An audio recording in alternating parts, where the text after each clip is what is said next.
We've had a solid run, big wins over Mainz, Hannover, and Nuremberg, but a frustrating nil at Freiburg and a 1-all draw with Bayern despite our resilience. Our 6-3 cup win showed attacking brilliance, but we need to tighten up defensively. Next, we face Leverkusen in the league and a crucial champions clash at Ajax. Let's stay sharp and keep the momentum going.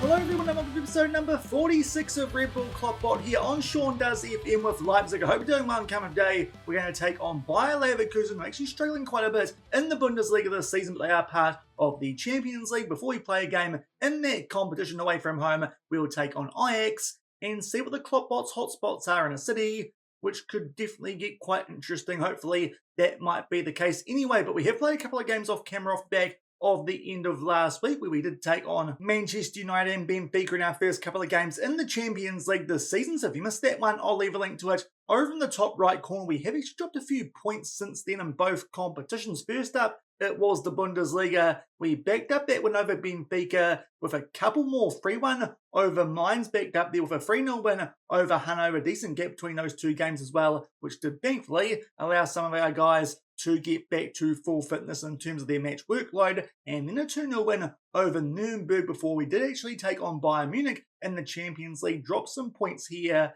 It actually took a late goal to Michael Zeitz, our young winger that we did sign with that injury to Sulk. He came off the bench and picked up a goal in injury time. But really, that's a game we probably should have been winning. Not too sure how we were down in that one, also considering that Michael Olise, their key player, got injured during the course of the first half. But thankfully, found a way to turn that one around there at the Red Bull Arena. So a couple of drop points there in the Champions League, but against a team like Bayern, who at that stage also had 2 wins from 2 going to that game. Not too bad. Then though, we dropped points in the Bundesliga, and they'll all draw away at Freiburg. This is a team in the bottom half of the table, quite a decent team to be in that position.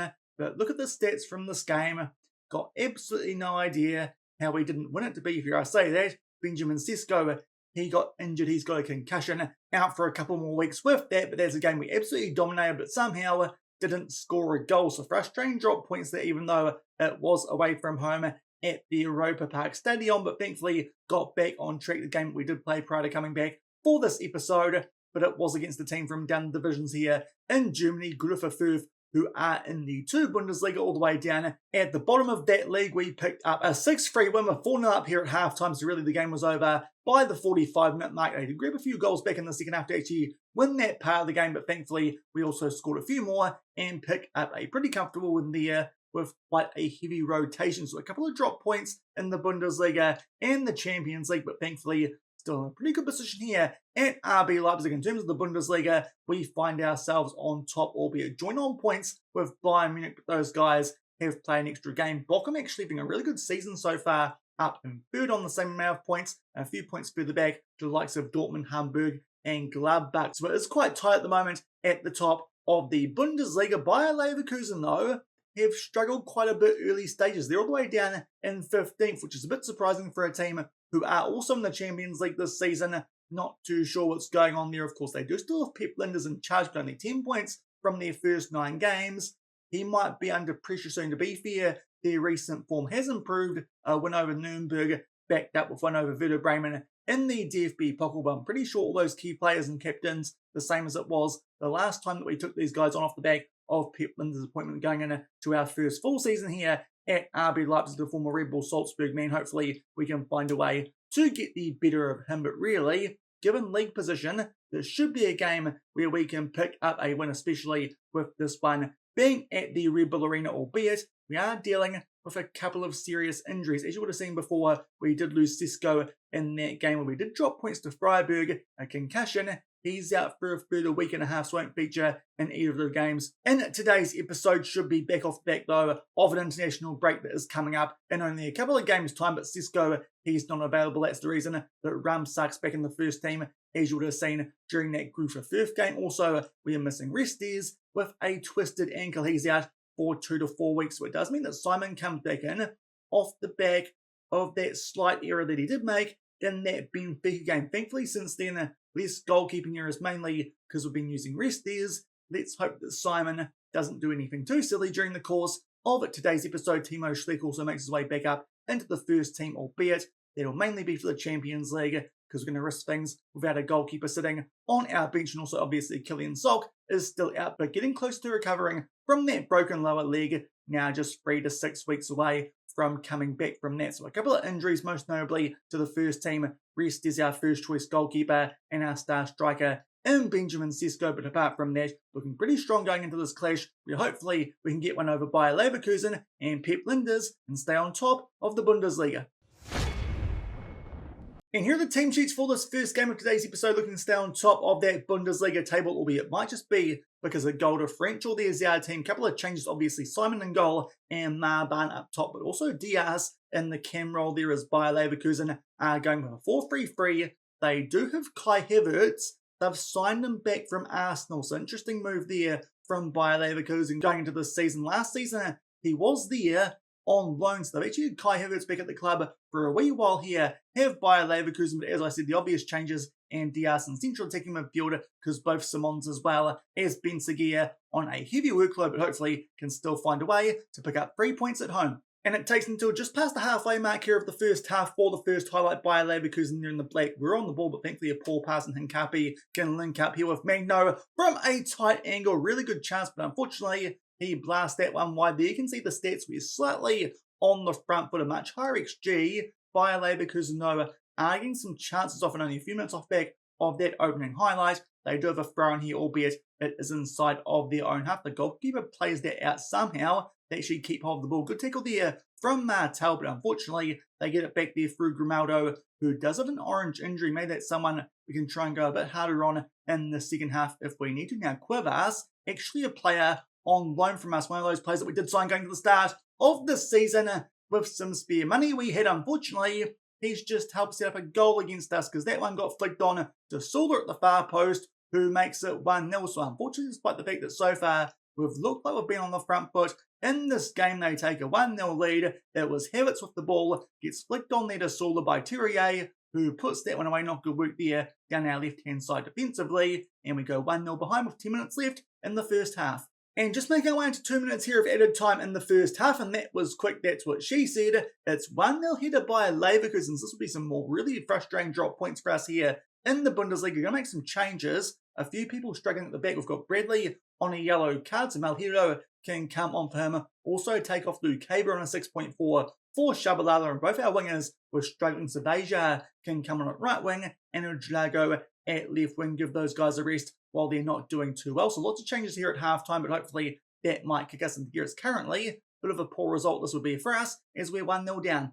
And hopefully those changes have worked. It's only a few minutes off the back of those subs that we did make at halftime. There is a highlight here as we make our way out from that. We find Beja there down our right, switches out left there to Caicedo. Udrago with a cheeky little attempt there at the first time finish. The goalkeeper did see that coming though, but unfortunately it's not quite a goal there for Udrago, albeit now a chance for us here. From set piece, we pick out Diamonde at the near post, goes quite close to sneaking that one inside the woodwork, but unfortunately that's not the case. The corner is shot there saved, but it goes back out to Diamonde, who can bundle that one home, and thankfully some good early pressure here in the second half. We make the most of it and make it 1-1. Martel there with the header that gets saved by the Bayer goalkeeper, but Diamonde, right place, right time to sweep that one into the bottom left corner and make it 1-1. And only a few minutes off back of that equalising goal to Diamonde, going to make our last sub here because Eric Martel's gone down to a red hut, only going fairly. Stefan Bacetic can come on for him. That's all our subs used. Half hour left and 1-1.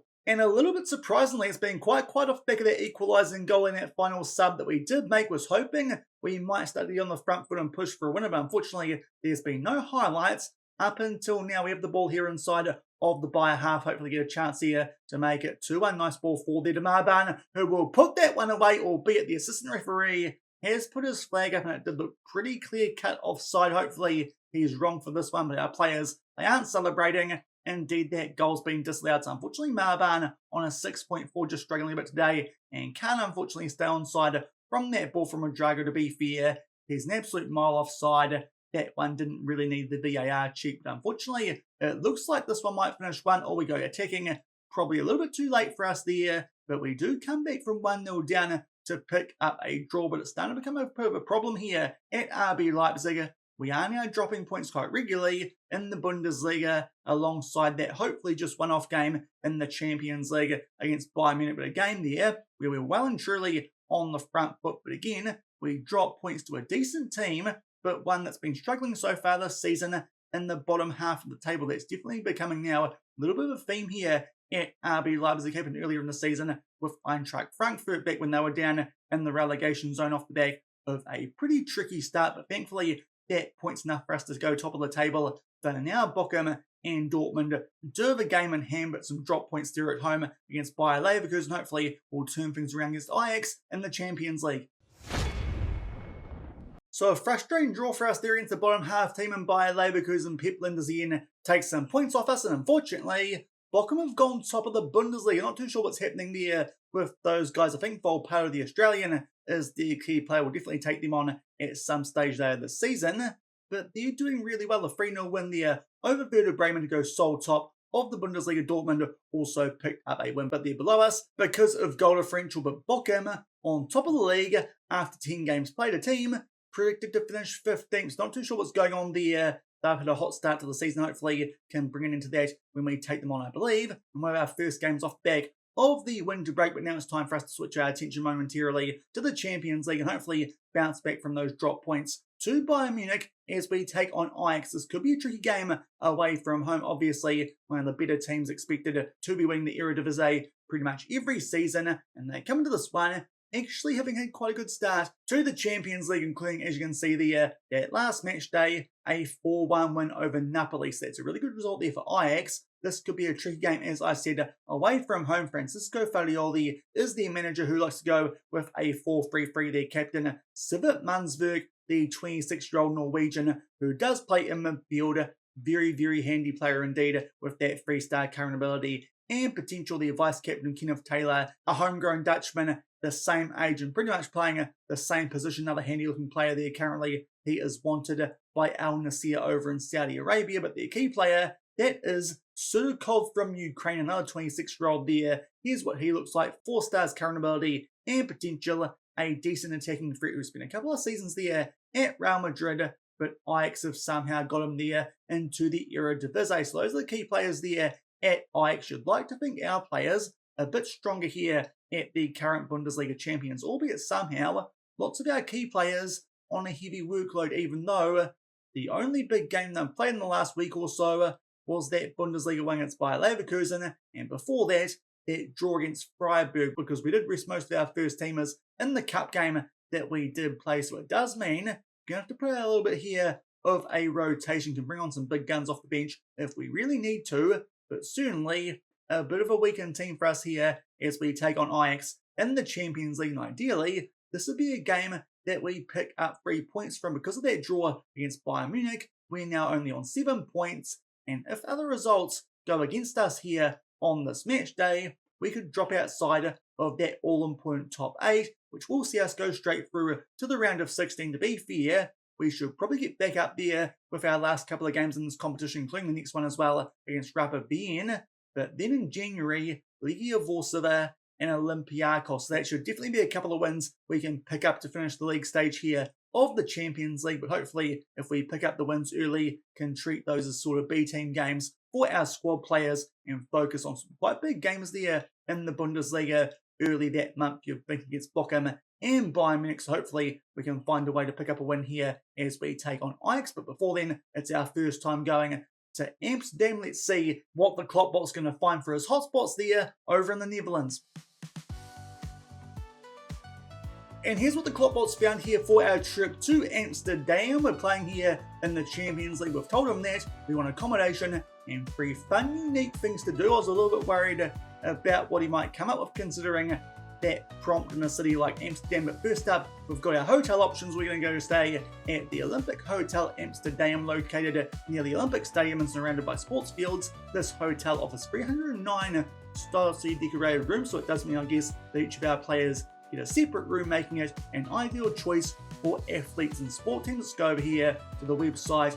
There was a long old YouTube video that did play. I'll just go through and find here the money shot that did pop up on this video, because to be fair, it did last a little while. A few moments later. And here's the money shot here as they're waking up from their bedroom overlooking the Olympic Stadium there in Amsterdam. So to be fair, it does look like quite a nice spot for us here with this RB Leipzig team. We'll skip down from the rest of this video because, as I said, I watched this earlier.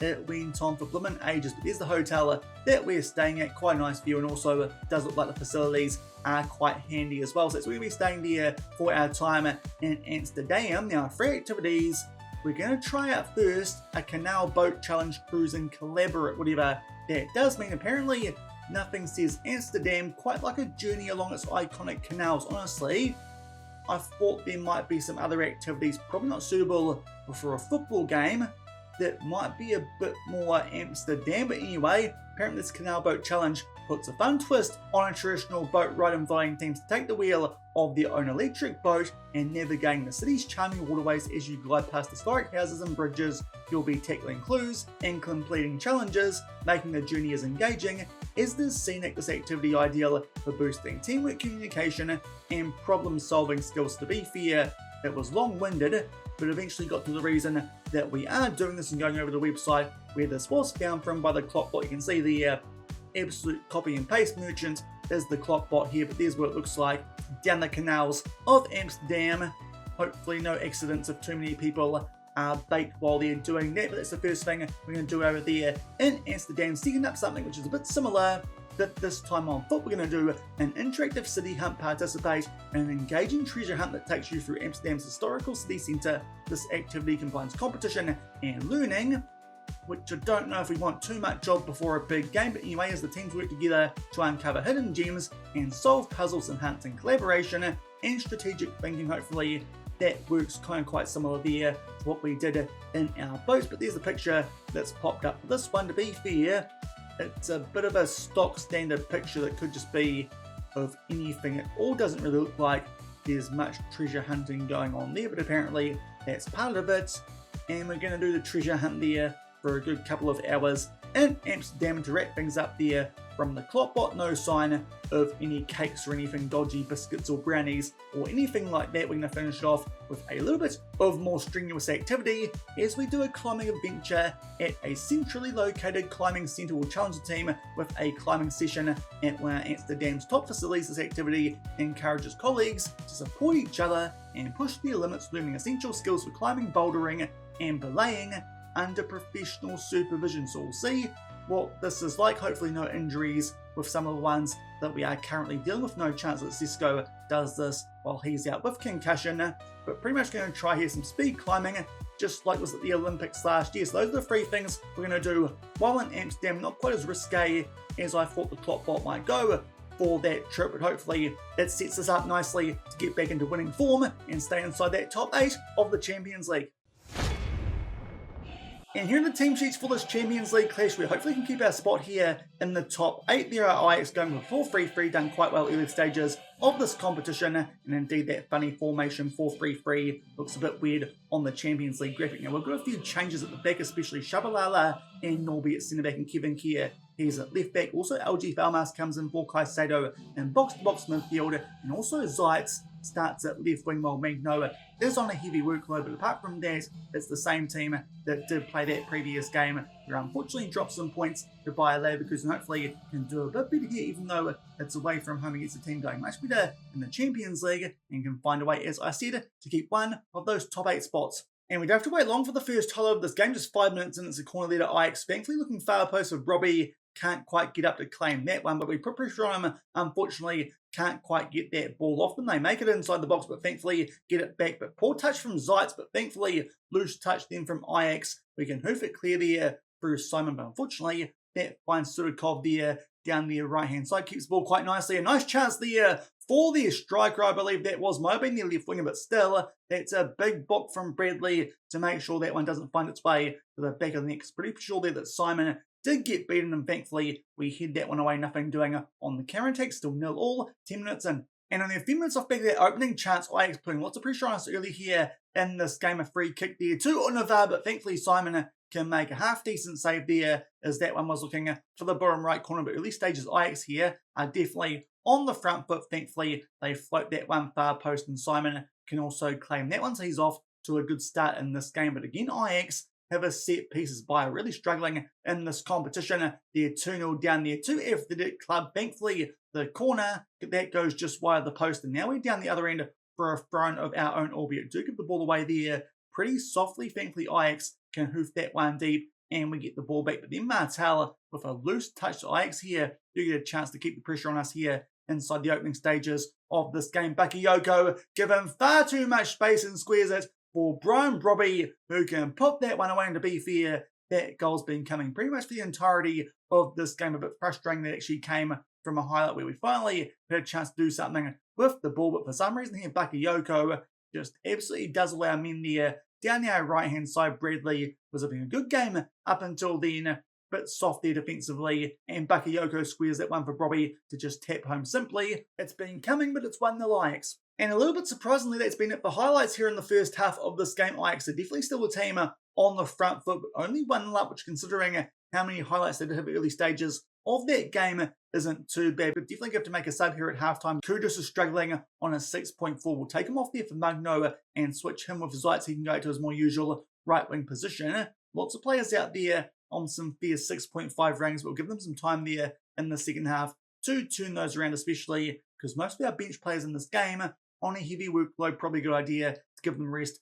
if we can. But so far this one, not going too well. Might be hitting a little bit of a bad patch of form here at RB Leipzig, at least in terms of us so far this season. Still lost a game, but this could be the first one that we do drop points in fully, because at the moment, we're definitely a team on the back foot. Ajax are all over us, but thankfully, only 1-0 in front. And just under a minute into the second half, things might be continuing here from the first, as it's a free kick to Ajax. Thankfully low. I think Bradley there got a good body in the way of that one. Ajax try and hoof that one clear off the back of our clearance, but thankfully we get that ball back. Magno, nice ball over the top there for Marban. A good tackle from Ajax, but thankfully a bit of an awkward position there for the ball, which it does fall into, and Marban can run onto that one and put it past Bryce, who probably could have reacted a bit quicker there to this tackle, which was from, I believe it is Satalo, the goalkeeper there. Probably had a bit more time to come out and try and put pressure there on Marban. For some reason, he didn't opt to do that. Marban can slot that one home. Thankfully, we make it 1-1 early in the second half. And only a few minutes off back of that goal to make it 1-1. Ajax here, unfortunately, are back on the ball, looking quite good too here with some really nice short passing. Might be Ajax alone here, the way they're looking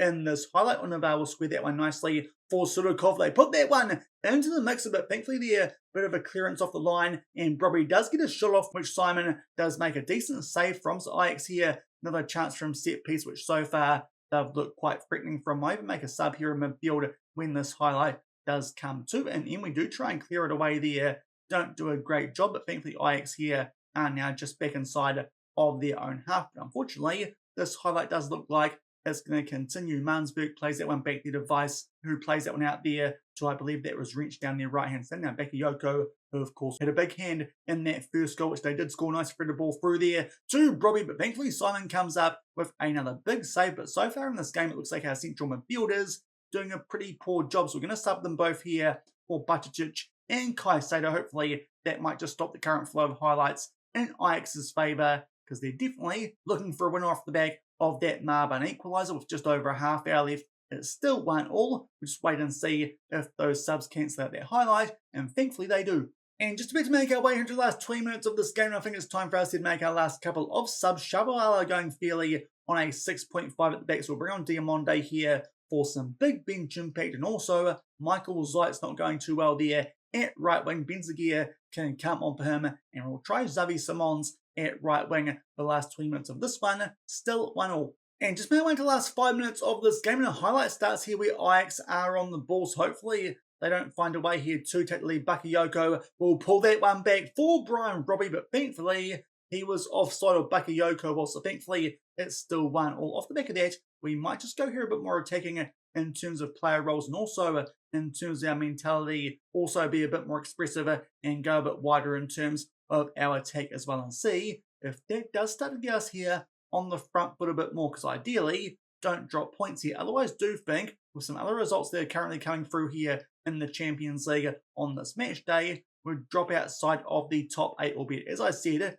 have a really good chance to get back into it in our last couple of games, especially in January. But certainly, it'll be a bit of a bummer off back of the good start that we did make with those wins over United and Benfica late last week. Those drop points to Bayern, not too bad, but away at Ajax, that would be frustrating. Now, Talles Magno does get in behind, but unfortunately, that attempted cross, I would say that isn't quite pulled back far enough, and Vice can take that one quite safely, albeit pumps that one deep, and Bradley, good work from him now. Nice work there. We play a ball through to Simons, who unfortunately was offside, and also Vice there comes up with a pretty good save, and it finishes 1-1. To be fair, that game, Ajax definitely should have won, especially with that XG being so high. They definitely were all over us in the first half of that game. Lots of chances early. Thankfully, they only took the one. We grabbed an equaliser nice and early in the second half through Marban, but unfortunately, off the back of that, Ajax again did look like they were back on the front foot. So if you're considering how poorly we played,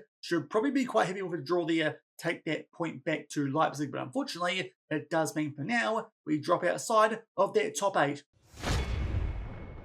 So a couple of frustrating draws for us there during the course of today's episode, yet again in the Bundesliga and the Champions League. So unfortunately, this current patch that we're in here at RB Leipzig, we are just starting to drop a couple of points. That's now 2 draws in the Champions League and a couple as well in the Bundesliga, dropping down to second in the league, and currently not inside the top 8 of the Champions League. Hopefully can find our way back into that when we take on Rapid Wien in our next game out of Austria. Hopefully a bit of Red Bull revenge on those guys for the fact that they did beat Salzburg to the title there in the Austrian Bundesliga last season. But those last couple of draws have meant we've slipped down into 9th on the Champions League table, but still doing pretty well here. Just a bit frustrating, the amount of draws that we're getting currently, but still haven't lost the game this season, so it could be worse, but also could be going just that little bit better. Hopefully we get likes of Sesko and Restes back. We'll find our form off the back of this Augsburg game and an international break. Also worth noting, we've got Dortmund in the 3rd round of the DFB Pokal. That's a final rematch from last season. Probably skip over that one before we come back and take them on the Bundesliga in the next episode, as well as Real Sociedad in the Champions League. Of course, these days, the home of Jaden Oosterwolde, but hopefully that's a team that we can beat off the back of Rapid Wien, as well as Dortmund, who are a big threat in that tight title race currently in the Bundesliga. But that will do it for today's episode. As I said, a couple of frustrating draws there, but if you enjoyed that one, then do remember to go down below, leave a thumbs up on the video, and if you haven't done so already and are enjoying the series here on the channel, also make sure to hit that subscribe button and turn that notification bell on as well. We'll come back for the next episode, as I said, Real Sociedad and Dortmund in 2 of our last couple of games before the winter break there in December, and also update you guys on if we get past BVB in the 3rd round of the DFB Pokal, as well as we look to defend that trophy. So until the next episode, for those 2 games before the winter break, thank you very much for watching. Keep on keeping on, and I'll see you then. Cheers.